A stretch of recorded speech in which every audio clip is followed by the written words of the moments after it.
Hello guys, আসসালামু আলাইকুম। কেমন আছেন আপনারা সবাই? আশা করি ভালো আছেন। আমি আলহামদুলিল্লাহ ভালো আছি। তো গাইস, এখানে একটা মজার বিষয়, আমার এই যে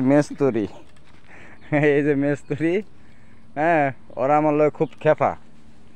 রৌদ্রের কারণে, রোদ বেশি, কাজ করবে না। আজকে কিসের জন্য কাজে আসলো জানলে আসতো না। ও ভাই, আপনারা বলেন তো, এই দোষটা কি আমার কোন?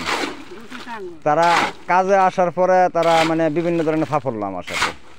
এটা কিন্তু কথা ভাই। আসলে ঘটনা হয়েছে কি, আমরা গরিব হয়ে জন্ম নিচ্ছি, গরিবের ঘরের সন্তান। আমাদের কর্ম করতে হবে, যত রোদ থাক, যত বৃষ্টি থাক, ঝড় বৃষ্টিতেই আমাদের কাজ করতেই হবে। কারণ আমরা তো ওই রোদ্রের জন্য ঘরে বসে থাকার মতো লোক আমরা না।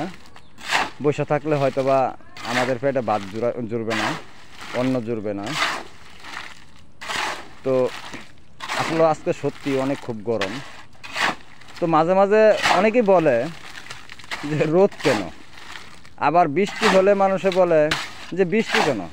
আচ্ছা, আপনারা বলুন তো, ক্ষুধা কোন জায়গায় যাবে?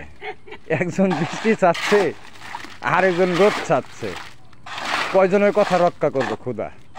তা আমার মনে হয় আল্লাহ আমাদেরকে সৃষ্টি করে হয়তো আল্লাহ খুব বড় একটা অন্যায় করে ফেলছে। কারণ বিভিন্ন ধরনের বিভিন্ন মানুষের অজুহাত, বিভিন্ন ধরনের বিভিন্ন মানুষের কথাবার্তা আল্লাহর শুনতে হয়।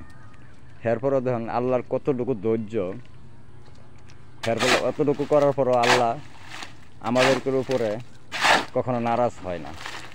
তো যাই হোক গায়েস, তো এই যে আসলে ডালাইয়ের কাম তো আজকে রোদ্রের মধ্যে আসলে প্রচণ্ড রোদ। সিঁড়ি ডালাই দিচ্ছি, আসলে খুব হাঁপিয়ে গেছে আর কি।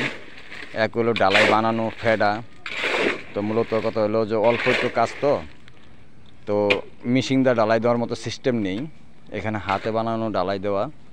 আসলে খুব পরিশ্রমের কাজ আজকে। আসলে খুব গরম, মানে গরমের ঠেলা আমি নিজেই অস্থির হয়ে গেছি গা। আমি কতক্ষণ ছাতা মাথা দিয়ে মানে মাল নিছি,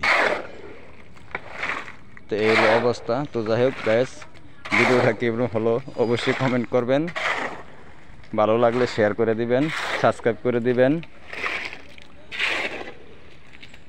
এই পৃথিবীতে কিছু কিছু মানুষ আছে যে তারা নিজের পেটের জন্য শত কষ্টকেও কষ্ট মনে করে না, বেশিরভাগ পুরুষ।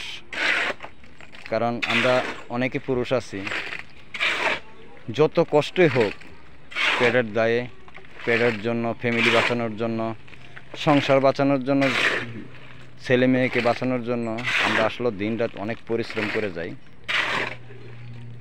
তো যাই হোক, এই পরিশ্রমের ফল তাও আমাদের ভালো হয়।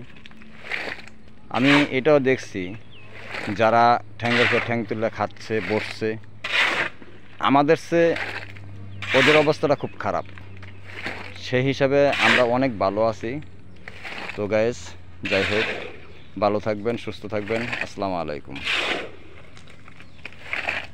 আর আমাদের এই দুইটা ভাইয়ের জন্য একটু দোয়া করবেন, যাতে বাসায় যায়, মানে একজনের ম্যাডাম আছে, ও গেলে পানি হয়তো বুড়াই দিবে, পানি চাইপে টাইপে দিবে, আরেকজনের কেউ নাই।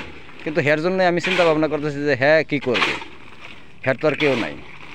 হের হয়তো বা একটু কষ্ট হবে, নিজে একটু কল চাইপে হয়তো বা মোটর সাইকেল গোসল দিতে হবে। যাই হোক, দোয়া করবেন তাদের যাতে, মানে ওই লোকটার যাতে সঙ্গী হয়।